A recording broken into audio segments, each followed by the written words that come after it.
On today's Primetime local news, a 25-year-old man is facing charges after stabbing a gas station employee last night. City Council approves funding towards a master plan at Bud Miller Park. Plus, we check out how the Oilers and Flames did after Week 1 of NHL free agency.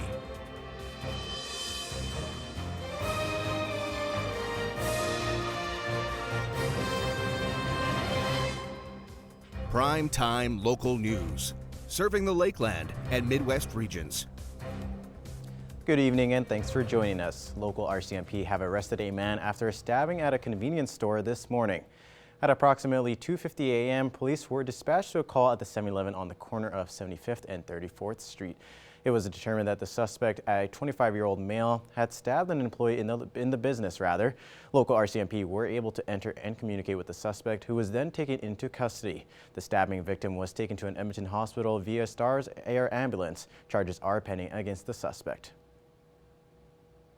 Lloydminster City Council approved the funding for the Bud Miller All Seasons Park Master Plan.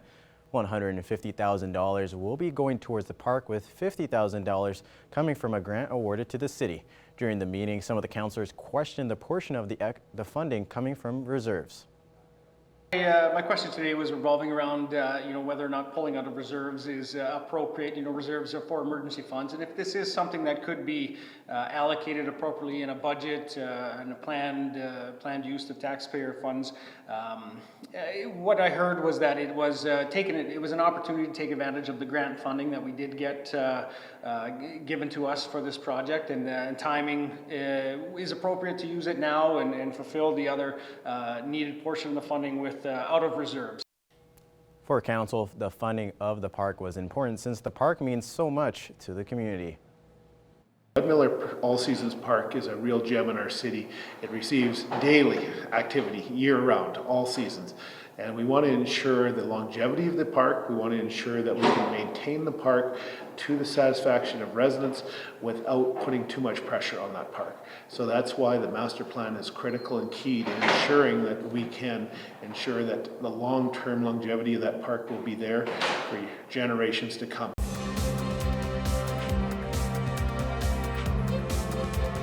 Well, it's exactly been 1 week since NHL free agency kicked off, and while some teams cashed in on big-name players, other teams lost some in the process. I have more details on the sports panel. Joining us on Primetime Local News today is a guy who started off his broadcasting career here in the border city back in 2000s. He's a guy that's the host of Inside Sports and Oilers Hockey on 630. Chad Reed Wilkins. Reed, appreciate you taking time to join the program today. Hey, thanks for having me. Always good to talk to the old station. Anytime. Well, we're going to talk a little bit about the NHL free agency. It's been exactly 1 week since free agency kind of kicked off. A lot of teams are kind of making some moves in free agency here. We're going to start with the Edmonton Oilers. They made a big splash. They got a goaltender. Ken Holland was saying that he needed to get a goaltender at the draft, and he certainly got one with Jack Campbell. Just tell me a little bit about what your thoughts were on just some of the moves that Ken Holland was able to bring in to the team. Well, I think Jack Campbell's the marquee move for the Oilers. There's so much speculation about who they were going to get going into free agency, and it kind of came down to Campbell, Ville Husso, who was with St. Louis, and then Darcy Kemper, who helped Colorado win the Stanley Cup. So, Campbell, a pretty good season for Toronto this past year, played 49 games. He was their guy in the playoffs the last 2 years. I know he's got to sort of wear that for the time being, that he hasn't won a playoff series, because he lost in 7 to Tampa Bay and lost in 7 to Montreal, though I wouldn't pin those solely on him as a goaltender, that Toronto didn't get past the first round that year. But I think he kind of comes into the Oilers, and Ken Holland said this, sort of on the uptick in his career, that maybe his best days are still to come. I mean, even though he's 30, he doesn't have a ton of miles on him. He appears to be sort of getting better with age. And the Oilers need somebody that they kind of know who's going to be able to handle the load. It was always interesting talking about Mike Smith the last couple of years. If you look at his stats, he was pretty good. But I understand that the reservation some Oilers fans had about Smith was, when he had a poor game, it tended to be quite poor. and how much longer could he be the goaltender, getting into his late 30s and then turning 40. So I think more security at that position. Stuart Skinner is going to be the number 2 guy. He's probably going to be with the organization for a while. So on paper, the goaltending looks a little more solidified than it has for the last couple of years with Smith and Koskinen. Certainly. Well, we're going to kind of jump into the other side of the team here with the forwards and the defense. Ken Holland was also able to bring in back Evander Kane and re-signed him to a long-term extension there, and then also bringing in Brett Kulak, and then on the depth side, bringing in Matthias Janmark as of recent. Just what were your kind of thoughts on, what he was kind of able to bring in as far as Ken Holland goes to kind of bringing some of those guys back and then adding some depth as well to the Oilers roster? Well, it's interesting for free agency because I think the Oilers, they got Campbell, and then the other splash was a player they didn't lose because there was so much. And with Kane and Kulak too, I mean, the story is that they didn't lose those players. I mean, a lot of times with free agency, it's like, who did you add? Ultimately, the Oilers didn't lose 2 pretty key parts of the team. Obviously, with Kane, there was a lot of speculation that he was going to leave simply because the Oilers weren't able to pay him. And I was fairly surprised. I thought wherever Kane went, that the first number of his average annual value was going to be at least a 6, and maybe he'd be able to find a team that would give him 7 or even 8. So the fact that the Oilers get him for just over $5 million, and that he should be, conservatively, I think you put him down for 30 goals, and he was on pace for 40 last year if he plays the whole season. So that's significant. I mean, so much of the discussion around the Oilers in recent years has been, they got McDavid, they got Draisaitl, they got Nugent Hopkins as a support player, and who's contributing after that? Well, now you have the 5 guys up there. You have the 3 players I mentioned, you have Kane, and also you have Zach Hyman. Kulak, I think, is a value signing. He came over from the Canadiens in that trade. He doesn't really have any major weaknesses in his game. He kind of does everything well. Solid player. He's almost a left shot version of Cody Ceci, who they signed last year. So those are very, very important players to keep on the team. And then obviously they're kind of trying to round out the depth. Matthias Janmark was signed, connection with Ken Holland, who drafted him several years ago. So I think for Edmonton too, they've kind of gone from being a 1-line team. They had a pretty solid 2 lines last year. Now I think they're trying to come at you with hopefully at least a 3-line attack, which we saw, I think, was big for Colorado in beating Edmonton in the West Final. They just had a little more speed and tempo throughout their forwards. Well, it's no secret that the Oilers have obviously made themselves kind of better coming into this upcoming season here. I want to switch over to another team in Alberta, just down south of Highway 2, the Calgary Flames.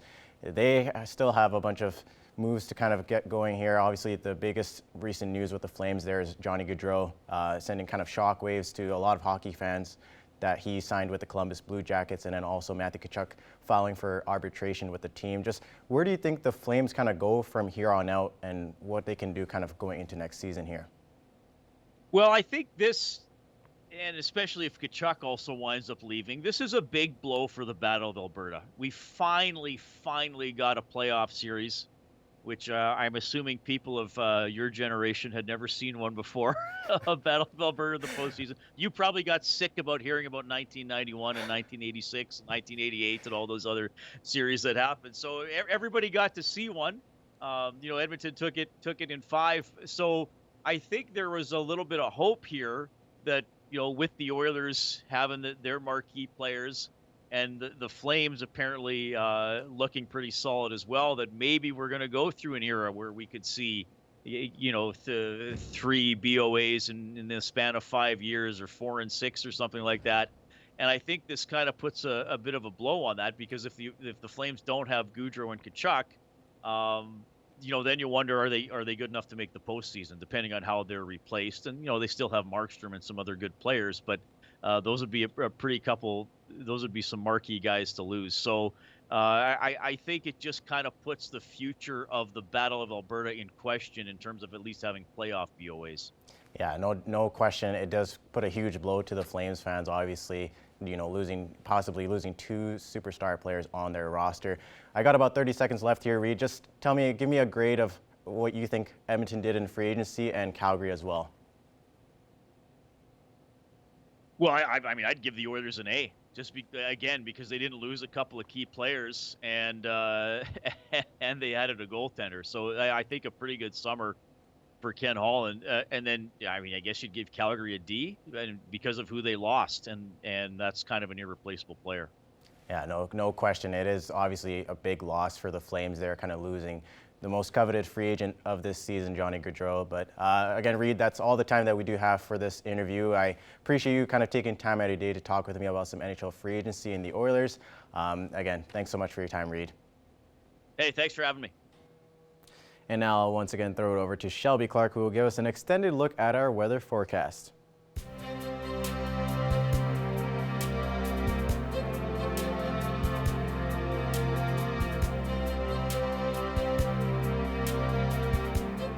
Thanks so much again there, Adel. Yes, taking an extended look at your weather forecast. We'll be starting off with our central zone of our provinces here. And on the Alberta side, we are kind of sitting at the same conditions as what we were looking at yesterday. Some spots have definitely warmed up now. Just that lowest we are seeing is 23 in most spots. 24 degrees in Edmonton, while it is 25 in both Athabasca and Edson. And over in Jasper, they are beating out everyone, just reaching 26. Switching now over to our Saskatchewan side, they have cooled down slightly from what they were seeing yesterday. Most spots were getting closer to that 30-degree mark, but now they are looking a little bit cooled down. Saskatoon and North Battleford are still keeping up that warm streak, though, with that 25. 24 in Meadow Lake, while it's 23 in Melfort and Prince Albert. It's just a couple degrees cooler compared to the rest, with 22 degrees. Now switching over, hopefully, to our northern zone, if I can. Oh, having some technical difficulties. Adel's over there helping us out. But yeah, we are seeing some nice temperatures here in the central zone. Some spots are seeing that heat warning in effect right now, so hopefully everybody is staying safe, staying hydrated out there, you know, trying to use that sunscreen if needed. Everybody makes jokes, but, you know, use that damp cloth or towel if needed if you have no AC throughout the evening. And now it worked. Thank you so much, Adel. You got it. Moving on to our northern zone, some spots on the Saskatchewan side are cooled down quite a bit, reaching closer to that 20-degree mark. Meanwhile, yesterday they were closer to 30 degrees. La Loche, Buffalo Narrows, La Ronge are just reaching 21, while there's 20 in South End. The rest are definitely a few degrees cooler compared to the rest.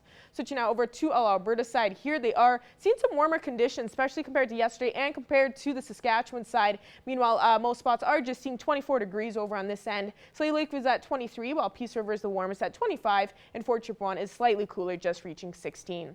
Now switching over to our southern zone, they are definitely continuing that warm streak, looking closer to that 30-degree mark. So some spots are seeing that heat warning in effect as well, especially over in Lethbridge, just at 29. 26 in Medicine Hat, as well as over in Banff, while it's 25 in Calgary, and Coronation is just at 22. And on the Saskatchewan side over here, they are looking kind of the same conditions as what we are looking at on our Alberta side for our southern zone, with most spots just at 24 degrees, 23 in both Estevan and Yorkton, and Moose Jaw is at 25. But now going back across the region and looking at what we will expect throughout our evening and throughout the night, we will be cooling down slightly, kind of seeing the same conditions as last night, with that low between 12 to 15 degrees in most spots. Most spots will just be expecting to see that low of 12 tonight, so we will be seeing some beautiful conditions throughout the evening. In our 3-day forecast for here in the border city, we will be continuing that warm streak with tomorrow 25 degrees, mixture of some sun and clouds. So, of course, that grilling season is going to continue on, like Adel was saying. Friday starting off our weekend with 20 there, with a little bit more cloud coverage, then warming up on Saturday just in time for our weekend. So get ready. We're seeing a beautiful weekend coming up here in the border city. Now ending off with showing off a couple more photos from the Lloyd X Fair. Thanks again to everyone for these comments of all the nice photos. Just like seeing that one over on the right there with having their faces pop out. Saw a lot of people having fun with that, and love seeing that beautiful horse over there on the left. Gotta love seeing some horsies at the Lloyd X Fair. So that's all I have for now. All right, Adel Ahmed will have more coming up after the break.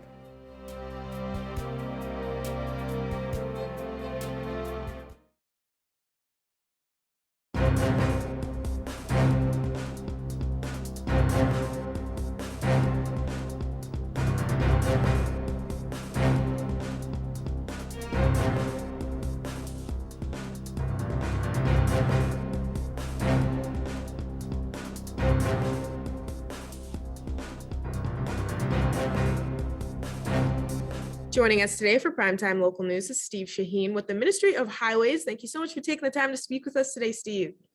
Well, thank you for allowing me to be here.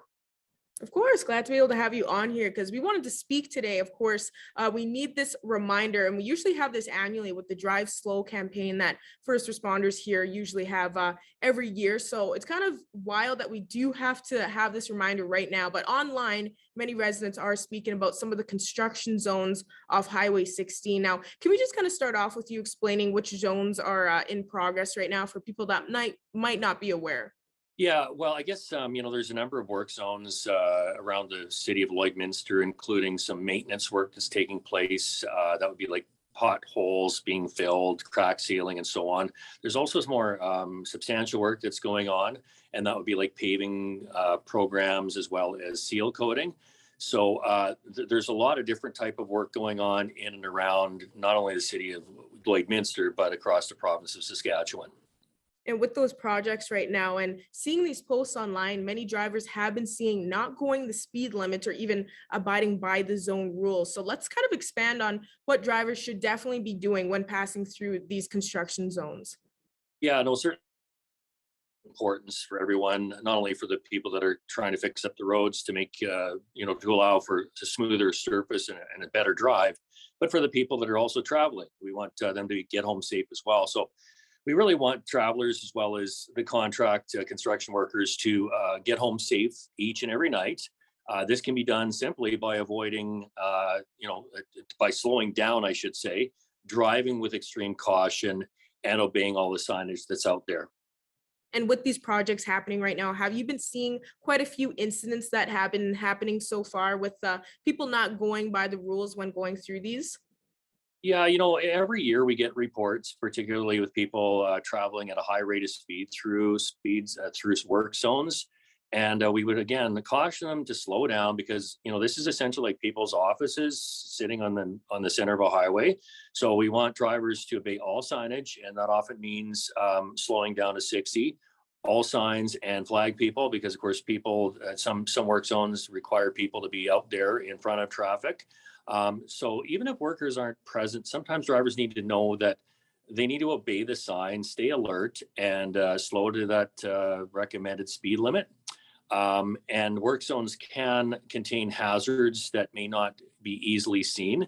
That would be like sharp drop-offs or loose stones, which would require you to slow down. So this is really for the benefit of the drivers as well as the people that are working on the roads.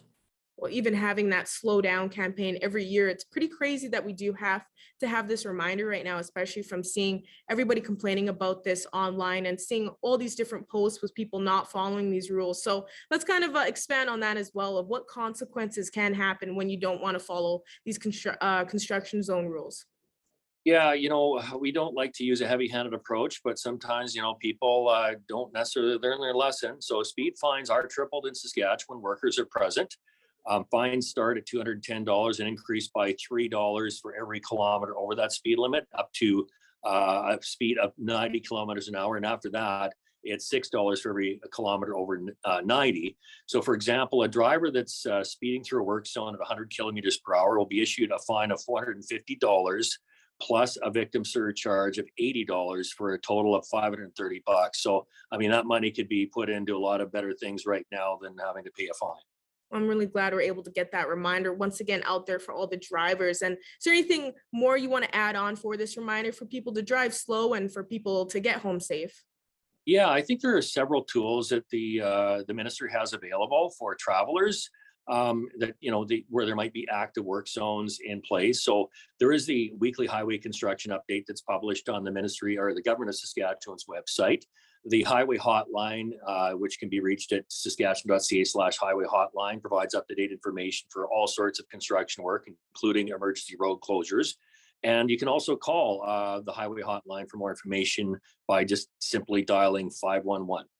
Perfect, Steve. Well, once again, thank you so much for taking the time to speak with us today and giving this reminder for people to take your time because some of those minutes can possibly save a life. Exactly. Stay safe out there, everyone. Furniture set and design supplied by Furniture Gallery and Furniture House, downtown Lloydminster. I'm very happy to be joined today by James White. We are having a discussion about a very unique program. We have some Lloydminster businesses involved. It is the Loop, basically, I guess is the best way to describe it. So first of all, thanks for joining us today. It's a pleasure to be with you today, Stacy. Thanks for having us on. Well, let's talk about what exactly the program does, because it is something, especially in these times, that is very much needed. Can you explain to me a little bit about it? Absolutely. So Loop is a farm-driven program that exists to keep food out of the garbage. Food going in the garbage is a really stupid problem to have. It's one that we have in the West. And as farmers and small producers, we can solve this problem. We can take that food, we can produce more eggs and milk and bacon and even tomatoes and cucumbers local to where the food would have been wasted. It's better for the landfill, it's better for the environment, and it's better for the animals. It's kind of a win-win partnership. How did you get involved with this program? I mean, it is such, as you said, really needed right now. So what was it that sparked you to become involved? Man, it just seemed like a very common sense solution to a dumb problem. My wife and I were looking to raise most of our own food. We were trying to spend more time as a family on our farm, and reducing the cost of inputs helps us have a small farm sustainably. We partnered with our local co-op. Co-op is one of our partners in your area. We also work with Save on Foods and Safeway and Sobeys and Superstore, but in your particular area, Chase Scarf and his team at Co-op and the Superstore there have been wonderful at diverting what they can't sell out to small local farms once the charities have taken what they can. And so the real message here is support your community. We grow food so people will eat it. Stores sell it. They can't sell everything. They give some to the food bank and charities. They can't use everything safely, but animals can. And that is such a cool closed loop program. That's why the program probably got its name. Well, let's talk a little bit how this works then. So do the grocery stores that are involved, then they just they put it in bins for you, and then somebody picks it up and it's sorted out, or how does the cycle, I guess, work? It's a very individual process, but our goal is to make sure the store has an easy and easily actioned sequence for their team. They've got a limited number of people working very hard to keep us fed through a pandemic. We build a system to make sure their lawyers are happy, so that there's liability insurance and that part is managed. And then it's providing safe farm feed, so things are separated in such a way that you can use it usefully for me as a farmer.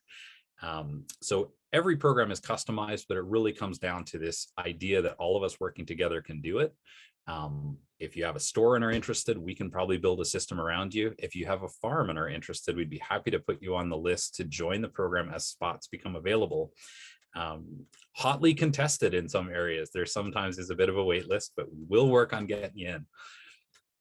So how does it work as far as the farm side of things go? What are some of the items that farmers can use? I did see a post where someone was using corn husks to feed some of their animals. So is it kind of unlimited with the things that farmers can make use of?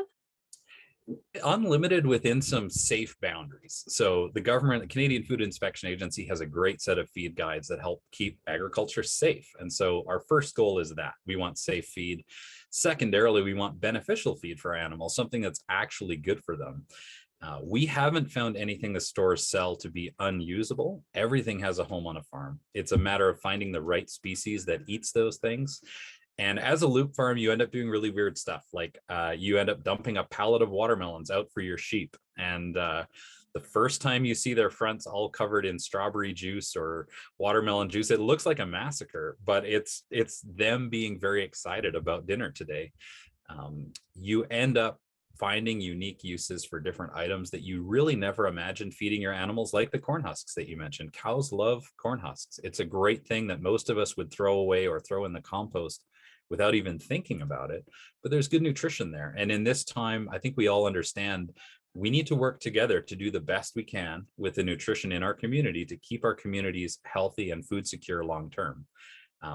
Especially something like a corn husk that people would never eat is going to turn into more calories local to you, high quality nutrition, supporting small farms.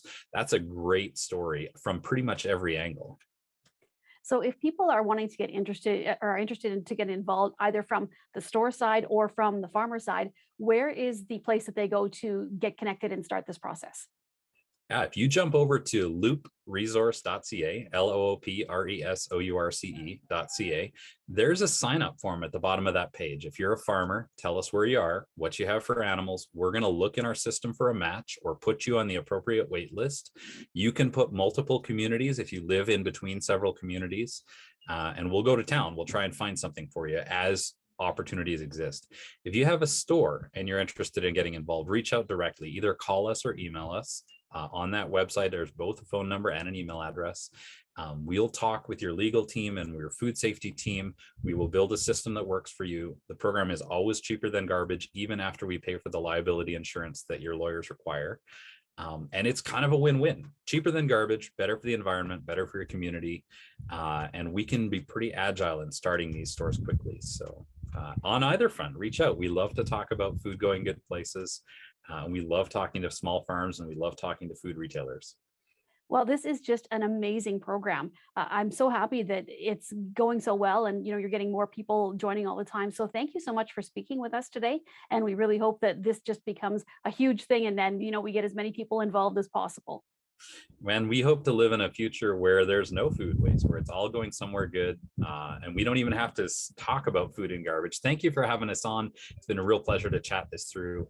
We'll talk again soon. And off, we're taking a quick look at your 7-day forecast here now. We will be seeing some nice temperatures throughout the week. Slightly cooler on Friday to start off that weekend, but we'll warming it back up for Saturday and Sunday. So get ready for a beautiful weekend coming up here. Then starting off next week with that 22 on Monday and even warming up from there. So we will be seeing some nice summer days coming up here in the border city.